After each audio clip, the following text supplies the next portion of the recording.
अल्हम्दुलिल्लाहि रब्बिल आलमीन वस्सलातु वस्सलामु अला मुहम्मद व आलिहि व अस्हाबी अजमाइन। 7वें सीजन का उन्वान के एतबार से आज लास्ट लेक्चर है। जिस चीज को शुरू किया गया था सन 711 ईस्वी की तारीख से, मोहम्मद इब्न कासिम की तारीख से जहां से सफर शुरू किया गया था, आज 1857 तक वो उन्वान ला करके मुकम्मल किया जा रहा है। आपके इल्म में यह बात है कि हिंदुस्तान की तारीख को दो हिस्सों में किया गया था, एक पॉलिटिकल सियासी तारीख और दूसरी फिक्री तारीख। तो पॉलिटिकल तारीख का एक हिस्सा मुकम्मल हुआ, जिसमें एक छोटा सा हिस्सा रह गया है कि दक्कन की जो हुकूमतें थी उनका क्या किरदार है, उन्होंने क्या खिदमात अंजाम दी हैं, और यहां पर कुतुबशाही दौर से लेकर के निजाम की हुकूमत के दरमियान में क्या क्या खिदमात हुई हैं, जिसकी वजह से आज दक्कन के इलाकों के अंदर इल्म दोस्ती ज्यादा पाई जाती है। क्या इल्मी खिदमात हुई, इनका किरदार क्या था उर्दू लिटरेचर के मामले के अंदर, इस्लामी फिक्र के मामले के अंदर, ये सारी की सारी चीजें रह गई हैं जो अगली मर्तबा जिन्हें लाया जा सकता है। इसी सिलसिले में इस तारीख के दौर में, हिंदुस्तानी तारीख के दौर में, जिसको कहा जाए कि एक सुनहरा हीरा हजरत टीपू सुल्तान शहीद रहमतुल्लाह अलैह के नाम से जो अल्लाह तबारक व तआला ने इन इलाकों को इनाम की शक्ल में दिया, उनका तस्करा ला लिया गया था अगस्त के महीने में, जब हिंदुस्तान 75वीं सालगिरह मना रहा है। तो उस तस्करे को थोड़ा पहले ला लिया गया था, एक हिस्सा उस वक्त पूरा कर लिया गया था। उनकी शख्सियत के दूसरे हिस्से इंशाअल्लाह अगले साल लाए जाएंगे। हिंदुस्तानी तारीख का जो दूसरा हिस्सा था इस्लामी फिक्र की तारीख, जिसका अभी तस्करा हमने तफसील के साथ किया कि हमारी लिस्ट के अंदर बहुत सारे थिंकर्स और बहुत सारे बड़ी शख्सियात ऐसी हैं जिनकी असल किरदार को और जिन हालात में इन हजरात ने काम किया, उससे हमारी नावाकिफियत की वजह से इनसे हम बहुत ज्यादा फायदा उठा नहीं पाते हैं, जबकि कई शख्सियात ऐसी हैं जिन्होंने पूरी दुनिया में असर डाला है और दुनिया ने उनसे इस्तेफादा किया है। इंशाअल्लाह अल्लाह करे कि अल्लाह वो मौका मुयस्सर फरमाए ताकि हम सब उसे लेकर के उनके किरदार को आगे बढ़ाते हुए हम सबक हासिल करें। मुगलिया दौरे हुकूमत का इख्तिताम और अंग्रेजी दौरे हुकूमत का उरूज, 1857 के हालात और मुस्लिम अजमत का इख्तिताम। पिछली क्लास के अंदर आपके सामने औरंगजेब आलमगीर रहमतुल्लाह अलैह के बाद से लेकर के आखिरी दौर के मुगलिया बादशाहों का तस्करा आया। औरंगजेब आलमगीर रहमतुल्लाह अलैह के बाद 1707 से लेकर के 1764 और 70 तक, बल्कि 57 और 64 के दरमियान तक जिस किस्म का बिखराव हुआ, तो देखते देखते जो एक अजीम शान भारत था, हिंदुस्तान था, वो इस तरह से टुकड़ों में बट गया। छोटी छोटी हुकूमतें अपनी अपनी जगह पे वो कायम हुई, और इस कयाम के दरमियान में बाहर से आए हुए अंग्रेजों ने अपना रसूख बनाया, और देखते देखते 1857 तक जितना ये पीला हिस्सा दिख रहा है, उन तमाम के तमाम इलाकों पर पूरी तरह से काबिज हो गए। और बाज वो इलाके जहां पे वो काबिज नहीं हो सके, लेकिन उनकी वफादार हुकूमतें उनका काम करती रहीं। जब ये हम देखते हैं 1757 से लेकर 1758 के दरमियान में, पिछली क्लास के अंदर 1757 के करीब करीब तक के वाकयात बयान किए गए। गुलाम कादिर का तस्करा आपके सामने, रोहेला का तस्करा आया, नादिर शाह का तस्करा आया, अहमद शाह अब्दाली का तस्करा आया, अंग्रेजों के दौर के आगाज का तस्करा आया। उसके बाद से एक चीज हम ये देखते हैं कि 1757 से लेकर के 1799 के दरमियान एक खास बात देखी। 1757 से 1799 के दरमियान में मुस्लिम हुकूमतों के तहत इख्तिदार को बचाने और मुल्क को बैरूनी दखलंदाजियों से आजाद करने की कोशिशें हुई। औरंगजेब का 1707 में इंतकाल हुआ। उसके बाद क्या हुआ कि जो उनके वारिसीन थे वो हुकूमत नहीं संभाल सके, तो जितने भी गवर्नर्स थे, जितने भी हुक्मा जगह जगह बनाए गए थे, उन्होंने अपनी अपनी जगह पे हुकूमत का ऐलान कर दिया। टुकड़ों में हुकूमतें आ गई। अब इन टुकड़ों में हुकूमत रहना कोई गलत बात नहीं थी, लेकिन अपने इख्तिदार को बचाना और अपने इलाकों को वसी करना, बढ़ाना, इस सिलसिले में एक दूसरों से मदद लेने का जो जज्बा आमतौर पर पाया जाता है, इस सिलसिले में आपस का इंतशार से अवामुन्नास में दुश्वारियां पैदा होने लगी। अवाम का मामला यह है कि अवाम बहुत दिनों तक अकीदत के तहत किसी के साथ जाती नहीं है। अवाम अपने मसाइल को कुछ ही दिनों तक बर्दाश्त करती है, और अवाम जब अपने मसाइल से उबती है तो तीसरी राह जरूर वो तलाशती। ये तारीख का फैक्ट है, तारीख की हकीकत है। और अवाम ने इसी दरमियान में बाहर से आए हुए अंग्रेज ताजिरों की शक्ल में अपना रहनुमा तलाश करना शुरू कर दिया, क्योंकि इन्होंने वही अंदाज अपनाए थे कि लोगों के लिए अपॉर्चुनिटीज पैदा कर रहे थे, मौके पैदा कर रहे थे, और छोटे छोटे खानदानी हाकिमों के मुकाबले में इनके यहां मौके ज्यादा थे। तिजारत इनका मकसद था, चंद अफराद थे ये, लेकिन ताजराना जहनीत को बढ़ाने के वास्ते अवाम मजदूर चाहिए थे, तो मजदूरों को रागिब करने के लिए इन्होंने अपना जो किरदार अदा किया, उस किरदार के अंदर अवाम को ये मुतबादिल के तौर पर नजर आने लगे। और फिर जब इन्हें लगा अवाम की, जब इन्होंने स्टडी कर लिया, तो फिर अपनी धीरे धीरे बुनियादें मजबूत करने लगे कि जहांगीर के जमाने में इन्हें फौज रखने की इजाजत नहीं दी गई थी, लेकिन अपनी सिक्योरिटी के नाम पर धीरे धीरे ये फौजी दस्ते बढ़ाते चले गए, और यहीं की आवाम को इन्होंने इस्तेमाल किया। जब आवाम इस्तेमाल होने लगती है तो खतरात ज्यादा बढ़ जाते हैं, जिसको कहा जाता है कि घर का भेदी लंका ढावे, कि जब कोई किसी कबीले का या किसी इलाके का कोई मजदूर तबका आया और इन्होंने उसको ये देखा कि वो अपने इलाके की सूरत हाल से अच्छी तरह से वाकिफ है, तो हर शख्स अपने इलाके की सूरत हाल के साथ साथ इंसानी नफ्सियात और साइकोलॉजी से भी वाकिफ होता है, कैसे उन पर कब्जा किया जा सकता है, कैसे उनके अंदर इन्वेस्टमेंट किया जाता है, ये सारी की सारी बातें आवाम से पता चलती हैं, और अंग्रेजों ने इसी चीज को कबूल किया। इसकी दलीलें हमको मिलती हैं कि हम वो वाकयात पढ़ें जो ब्रिटेन की पार्लियामेंट के अंदर काफी डिस्कशन के अंदर आए, बल्कि एक बहुत मशहूर वाकया लिखा भी जाता है कि 1857 के वक्त में जब बाकायदा मुनज़्ज़म फौज मंगवाने की कोशिश की गई, तो एक जर्नलिस्ट ने यह कमेंट किया कि क्या बात है कि बार बार यहां से फौजें मंगवाई जा रही हैं, जबकि जब ये खबरें आ रही हैं कि वहां पर इनका इक़्तिदार मजबूत हो रहा है, तो वहीं की फौजें क्यों नहीं इस्तेमाल की जाती। वाकया यह था कि जब वो हंगामा उठा, जिसको गदर का नाम दिया गया, जिसका तस्करा भी आएगा, उस हंगामे के वक्त में, गदर के वक्त में, ये रीजन लिख करके भेजा कि वो कारतूस जिसके अंदर सुअर की चर्बी और गाय की चर्बी का मिश्रण था, मिक्स थी वो, उसकी वजह से हंगामा उठा। तो उस जर्नलिस्ट ने सवाल किया कि यह मुमकिन ही नहीं है कि सिर्फ इस छोटे से मामले की वजह से इतना बड़ा हंगामा उठ पड़े, उसके पीछे कुछ और चीजें। और उसने तज्जिया करते हुए पीछे ले जाकर के सन 1831 से उसे जोड़ने की कोशिश किया कि तहरीक शहीदैन अंदर अंदर काम कर रही है, यानी मुस्लिम उलमा इसके अंदर काम कर रहे हैं। तो पार्लियामेंट में काफी बहसें उठा करती थी। 1757 और 64 से पहले के हालात में यही बात हुई कि आहिस्ता आहिस्ता इन्होंने लोगों को डिवाइड एंड रूल की पॉलिसी पर अमल करते हुए, लालच दे करके, मिला करके, एक को दूसरे से लड़ा करके, कमजोर करके, सप्लाई करके, आहिस्ता आहिस्ता अपने निजाम को मजबूत करना शुरू कर दिया। इस दरमियान में 1797 से लेकर के 1799 तक अंग्रेजी हुकूमत एक ताकत मानी जाने लगी। तो इनसे अपने इलाकों को बचाने के लिए जो कोशिशें हुई वो बादशाहों की तरफ से हुई, जिसमें नवाब सिराजुद्दौला का नाम लिया जा सकता है, अली वर्दी खान का नाम लिया जा सकता है, हाफिज रहमतुल्लाह रुहेलखंड का नाम लिया जा सकता है, और फिर आखिर में आकर के हजरत टीपू सुल्तान शहीद रहमतुल्लाह अलैह का नाम लिया जा सकता है। लेकिन जब हम देखते हैं कि 1800 के बाद से 1858 के दरमियान तक भी जो अंग्रेजों के साथ जितना भी क्लैश का मामला हुआ, उलमा मैदान में आए और 60 साल तक मुल्क की आजादी की जद्दोजहद के अंदर लाखों जानें उन्होंने कुर्बान की। ये दो पॉइंट्स हमारे जहन में रहने चाहिए। 1757 से 1857 के बीच में यह याद रहना चाहिए कि 1757 से 1799 के बीच में जो भी कोशिश हुई वो बादशाहों के तहत हुई, जिसमें अवाम ने साथ दिया। और 1800 से लेकर के 1857 के बीच में जो भी मेहनत हुई और कोशिश हुई, और उसमें उलमा की जमात पेश नजर आती है। वो क्या क्या है, एक एक करके आगे देखते। यह तस्करा आ चुका है, और इसको छोड़ते हुए आगे बढ़ते हैं कि ईस्ट इंडिया की कंपनी 1599 में, 24 सितंबर 1599 में बरतानिया में कायम हुई। और इसके बारे में आप जानते होंगे, तारीख में पढ़ा भी होगा कि हॉलैंड वालों ने बिजनेस के किसी मैटर के अंदर उन्होंने रेट बढ़ा दिया था, मसाले जात वगैरह की चीजों के।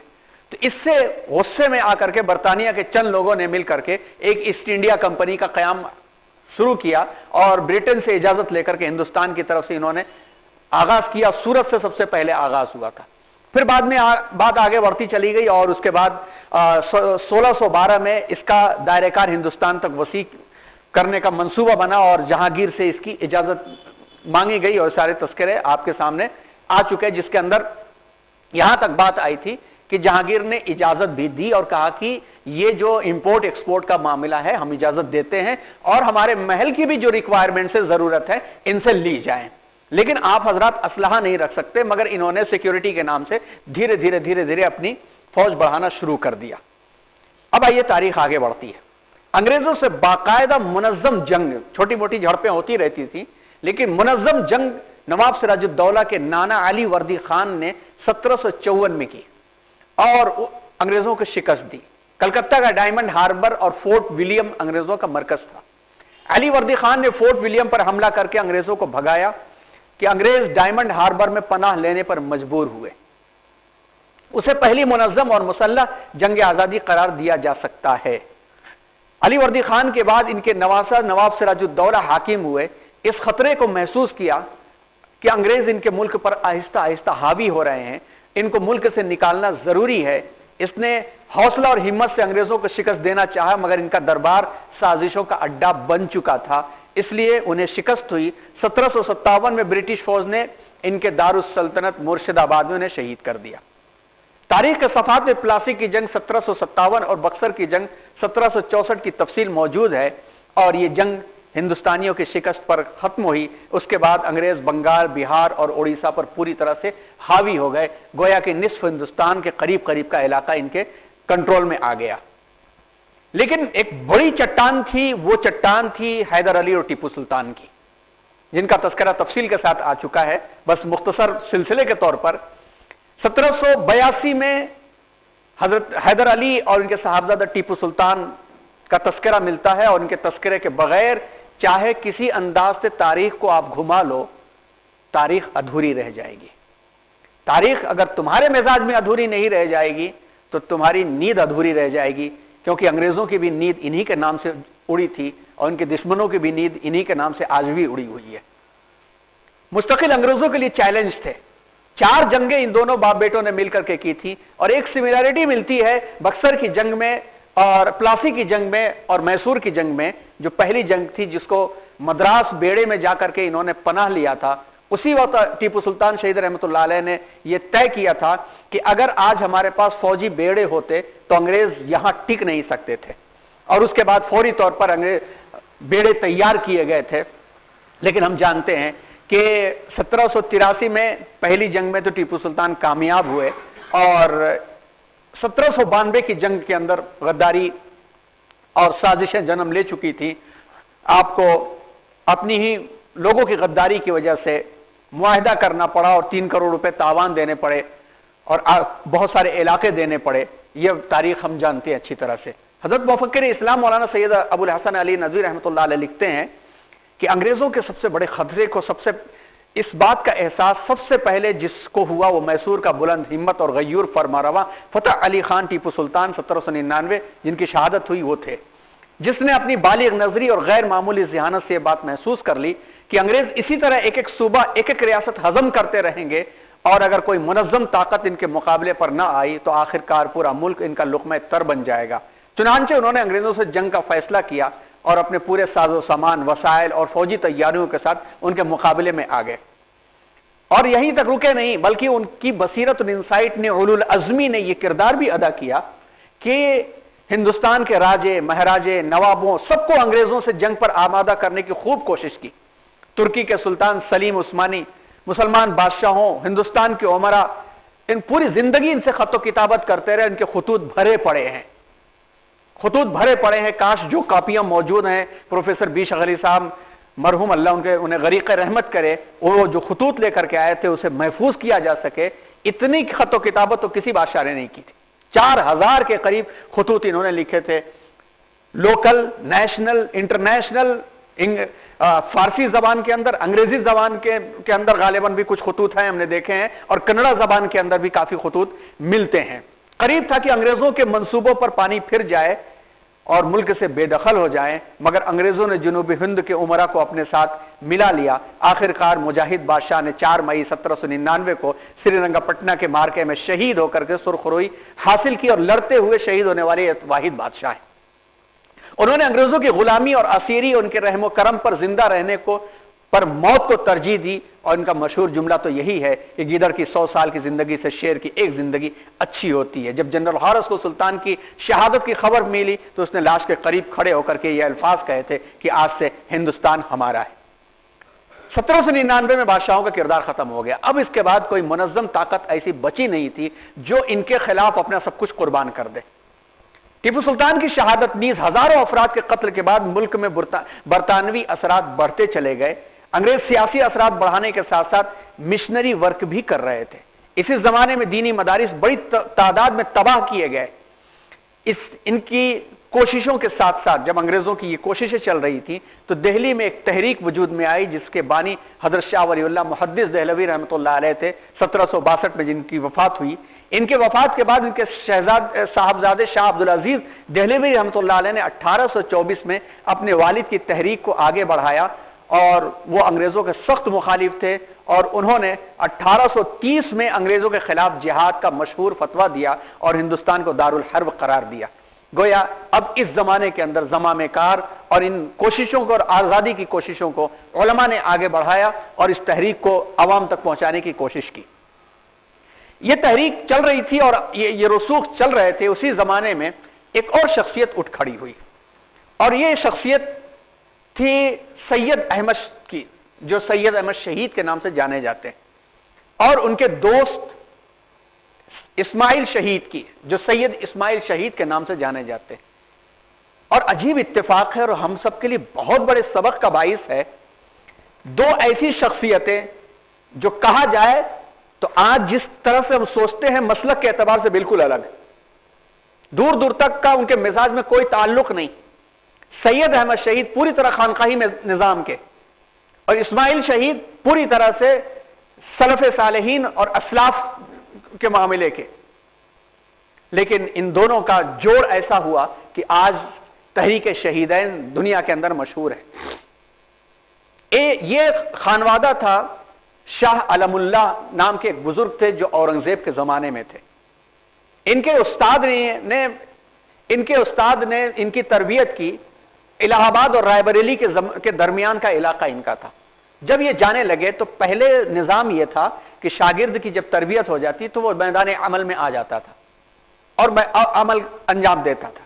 तो जब ये जाने लगे तो पूछा कि जाऊं कहां, तो उन्होंने रास्ता बताया कि आप चलते जाओ, कोई रोक ले तो रुक जाना। ये जा रहे थे तो एक नदी है जो रायबरेली और जायस के दरमियान से होती हुई आगे बढ़ती है, जाकर के इलाहाबाद के करीब गंगा नदी से मिल जाती है। उस नदी के किनारे किनारे जा रहे थे, एक दुर्वेश नजर आए और उन्होंने कहा कि कहां जा रहे हो, यहीं रहो। इनको याद आया, अपनी मुर्शिद की हिदायत याद आई और उन्होंने वहां पर क़याम कर लिया। और वहां पर उनकी खानका, क्योंकि निजाम खानकाही तरबियत का ही हुआ करता था पहले, और वहां पर दरस व तदरीस का सिलसिला शुरू हो गया। फिर हज करने का इरादा कर लिया उन्होंने। हज करने के लिए गए और हज से वापस आए तो बड़ी मिकदार में जमजम भी लेकर के आए और खाने काबा की चौहद्दी को उन्होंने नापा, खाने काबा की ऊंचाई और चौड़ाई सारी नाप करके आए और उसी नाप के मुताबिक एक मस्जिद की बुनियाद खोदा और बुनियाद के अंदर जमजम का पानी डाला उन्होंने और मस्जिद को बिल्कुल उसी तरह बनाया। खाने काबा के एहतराम में ऊंचाई को कम कर दिया और वहीं पर वो रहे। और आज भी वो इलाका दायरे शाह अलमुल्लाह के नाम से मशहूर है। रायबरेली शहर से मगरिब तरफ तकरीबन 2 किलोमीटर आगे, अब तो शहर तकरीबन मिल गया है। ये वही दायरे शाह अलमुल्लाह हैं जिनके खानदान में आगे चल करके मुफक्किर इस्लाम मौलाना सैयद अबुल हसन अली नदवी रहमतुल्लाह अलैह पैदा हुए, जो तकिया के नाम से आज उनका गांव मशहूर है। उसी खानदान के अंदर सैयद अहमद शहीद पैदा हुए और सैयद अहमद शहीद की तहरीक तजदीद और इहयाए दीन और जिहाद की तहरीक थी।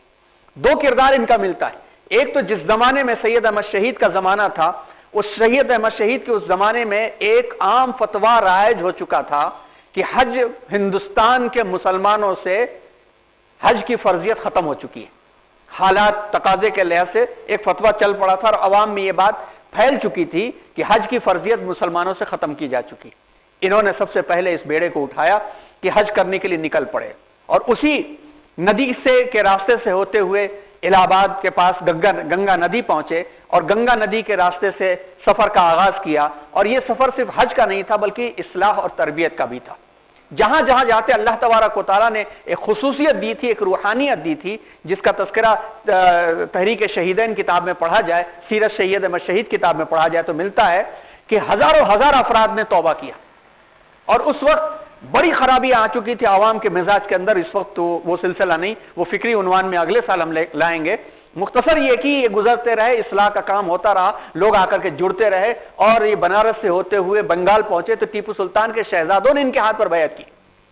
टीपू सुल्तान के शहजादों ने बैत की ये कहते हुए कि इन बुजुर्ग का जो सिलसिला है हमारे भी वालिद मोहतरम के आबा व अजदाद का के बुजुर्गों का सिलसिला जाकर के मिलता है। और टीपू सुल्तान के शहजादे, एक शहजादे की कब्र बनारस में भी है, आपको मालूम होगा, और बाकी तो बंगाल में ले जाकर के रखे गए थे। फिर बंगाल से उन्होंने बजरिए समंदर हज का सफर किया और हज के सफर के बाद से जब वापस आए तो वापस आने के बाद एक और शख्सियत इनके साथ जुड़ी जिनका नाम शाह इस्माइल शहीद है, जिन्होंने तक़वियतुल ईमान जैसी किताब लिखी। और ये हजरात ने मिल करके हुकूमत इलाहिया के क़याम के मकसद के तहत अंग्रेजों को के साथ इनकी जंगें हुई और वहां से सफर अख्तियार करते हुए सरहद के इलाकों पर गए और सरहद के इलाकों के आसपास हुकूमत का एक नमूना भी कायम हो गया था। बिलाखिर इन हजरात को शिकस्त हुई और सिखों के साथ मुकाबला आराई हुई और बालाकोट के मैदान में ये शहीद हुए। शाह इस्माइल शहीद की तो कब्र मिल गई, लेकिन सैयद अहमद शहीद की कब्र नहीं मिली, क्योंकि उनके इंतकाल से कुछ दिनों पहले उनके शागिर्दों में से किसी ने पूछा था कि हजरत, आप शिर्क व बिदअत के खिलाफ इतनी मुहिमें चला रहे हैं और इतने लोगों की आपने इस्लाह किया, लेकिन आपकी जो अकीदत है लोगों के दिलों के अंदर, आप यकीन जानिए कि आपके मरने के बाद भी आपके कब्र का भी यही हशर होगा। तो उन्होंने कहा था अल्लाह मुझे बचाएगा, और उनकी लाश नहीं मिल सकी। यहां तक कि दसियों साल तक ये मशहूर रहा कि वो गायब हो गए हैं, पलट करके वापस आएंगे, लेकिन वो बालाकोट के मैदान में शहीद हो चुके थे। मालो दौलत नहीं थे, लेकिन एक निजाम बना था जिस निजाम को बहुत जमाने तक चलाया गया, और वो निजाम चुटकी का निजाम था। चुटकी का निजाम क्या था कि जब ये काफिला चला है सरहदों की तरफ, तो इनके साथ मुजाहिदीन और आजादी हिंद की कोशिश करने वाले लोगों के लिए खाना पानी पहुंचाने का जो नज्म था वो किसी चंदे वगैरह पर नहीं था, बल्कि खवातीन को यह ताकीद थी कि आप जब भी रोटी पकाएं तो एक चुटकी आटा निकालें और किनारे एक डब्बे में रख दें। चावल पकाएं तो एक चुटकी चावल निकालें और डब्बे में रख दें। और हर हफ्ते को इनका एक नुमाइंदा आता, वो आटा वसूलता, चावल वसूलता। जहां आटा पहुंचाया जा सकता था आटा पहुंचा दिया जाता, चावल पहुंचाया जा सकता था चावल पहुंचा दिया जाता, या नहीं तो उसका मुतबादिल उसकी रकम पहुंच जाया करती थी, क्योंकि चप्पे चप्पे पर अंग्रेजों की नजरें थी और इस किस्म पर बहुत नजर रखी जाती थी। लेकिन इस तरह से इन्होंने दसियों साल तक अंग्रेजों के खिलाफ काम किया, और शागिर्दों की एक बड़ी तादाद ऐसी रही कि जिन तादाद ने आगे बढ़कर के बहुत काम किया। बिलाखिर 6 मई 1831 को सैयद अहमद शहीद और शाह इस्माइल शहीद ने बालाकोट के अंदर शहादत हासिल की।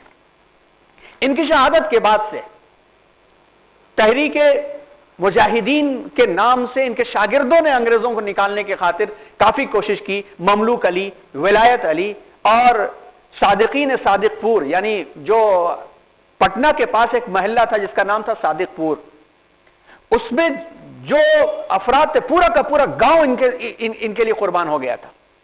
और इनकी शहादत के बाद से अंग्रेजों ने इस जुर्म में पूरे गांव पर बुलडोजर चला दिया था। यानी आज जो लफ्ज बुलडोजर इस्तेमाल होता है, पूरा गांव महल्ला सादिकपुर निकाल के साफ कर दिया गया। बाकायदा सादिकीन सादिकपुर के नाम से किताबें हैं तारीख के अंदर।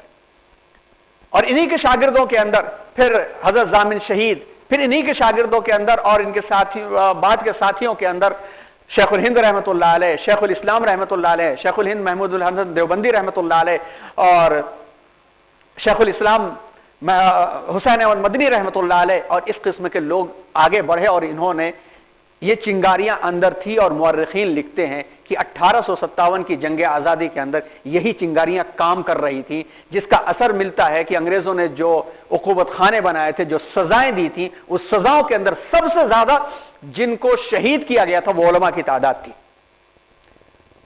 अवाम भी बददिल थी, ऐसा नहीं था कि सिर्फ उलमा ही थे, बल्कि उमूमी अवाम यकजा हो गई थी।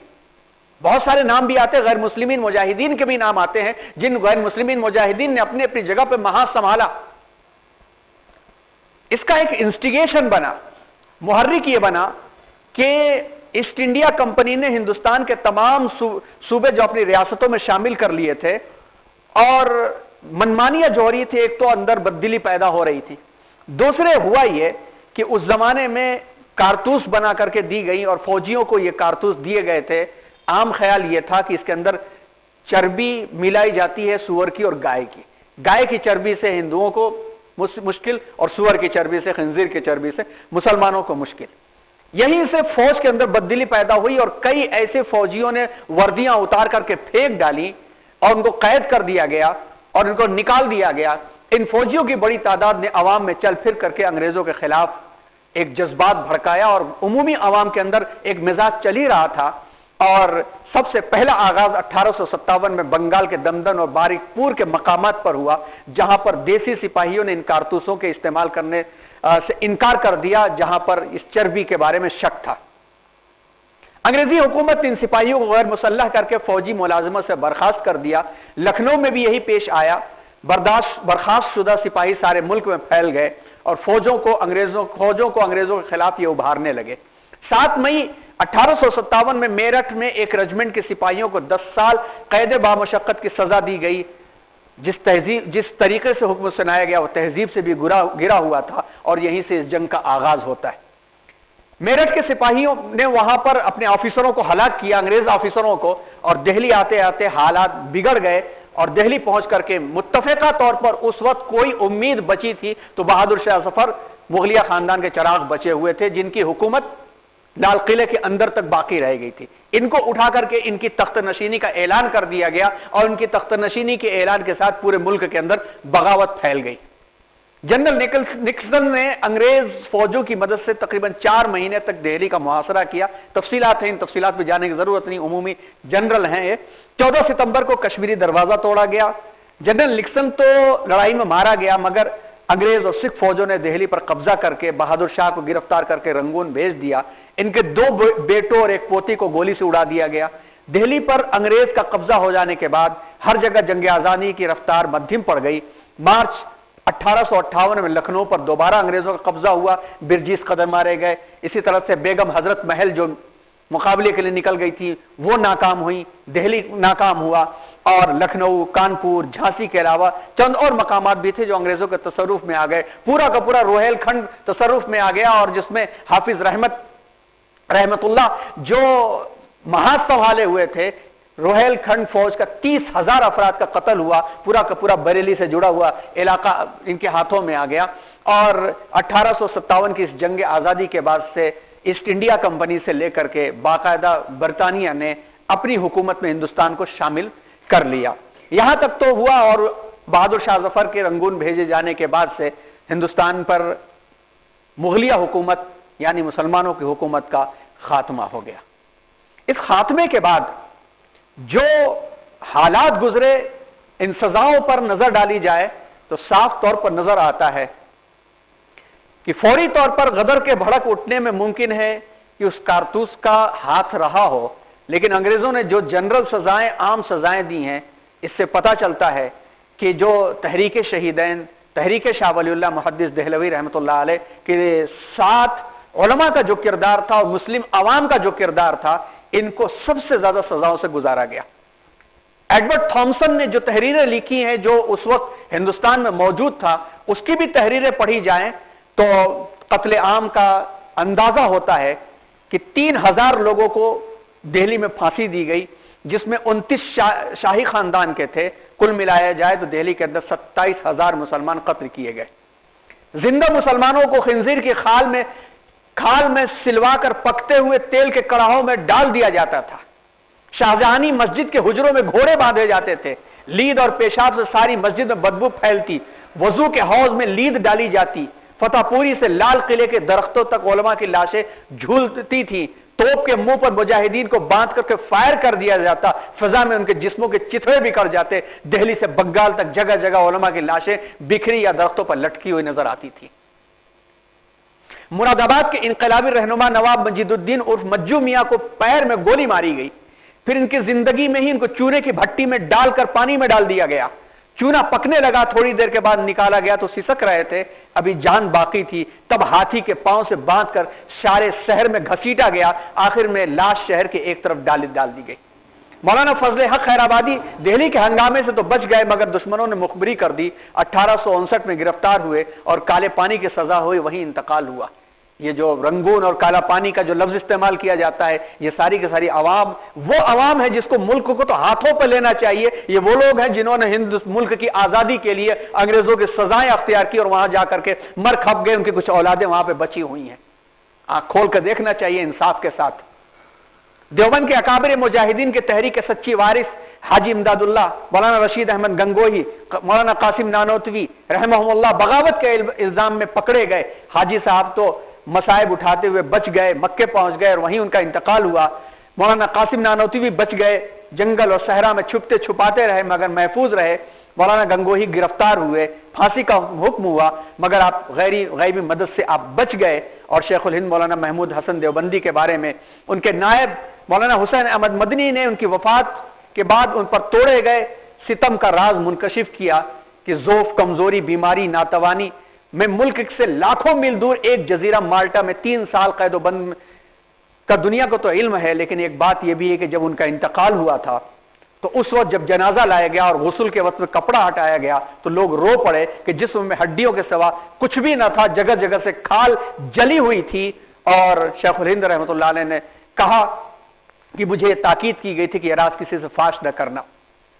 बात यह थी कि माल्टा के तहखाने में अंग्रेज अफसर लोहे की सलाख कमर पर मारता था और कहता था महमूद अल हसन अंग्रेजों के हक में फतवा दो।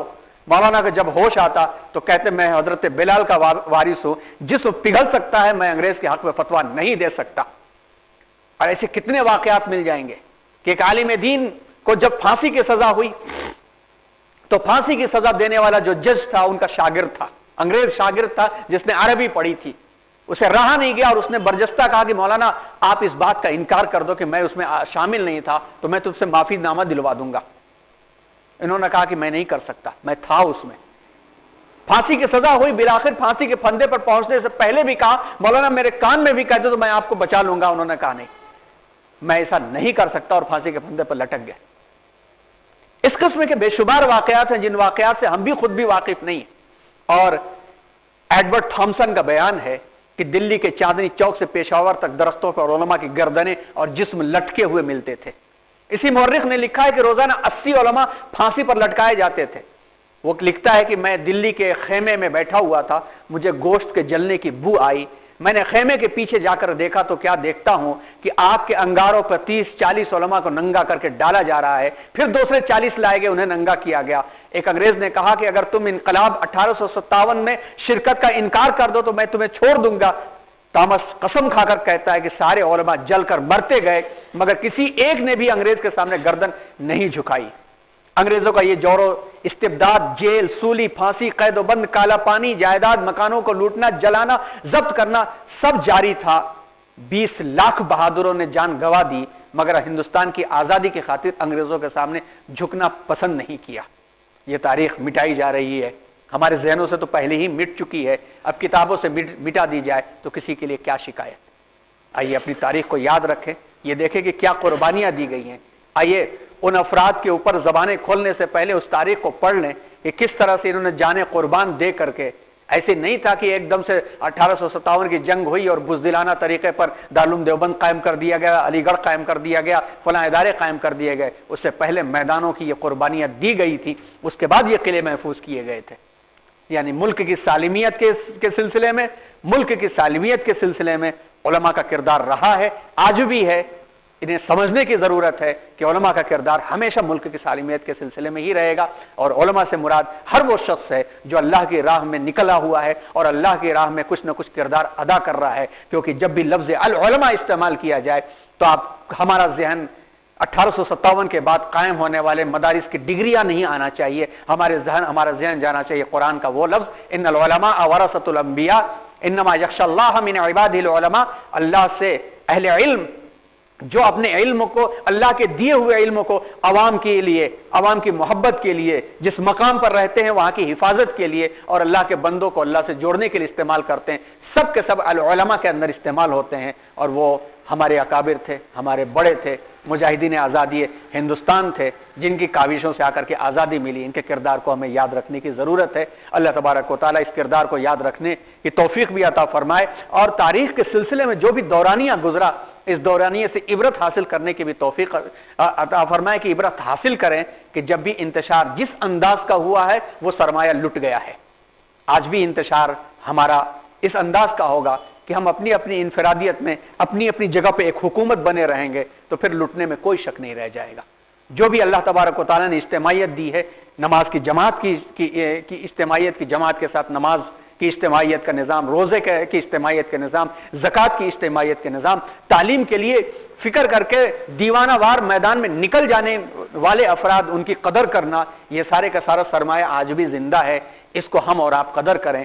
जो 2 कदम आगे बढ़ करके काम कर रहा है उसका साथ दें। अगर हमें लगता है कि हम 2 कदम आगे बढ़ सकते हैं, निकले मैदान में और अल्लाह के लिए काम करना शुरू करें। जब अल्लाह के लिए काम करना शुरू करेंगे तो अल्लाह जब चाहेंगे लोगों को जोड़ देंगे। अगर अपने लिए काम करना शुरू करेंगे तो जुटने वाले भी टूट जाया करते हैं। अल्लाह इखलास अमल अता फरमाए। व आखिर दावाना अनिल हम्दुलिल्लाहि रब्बिल आलमीन।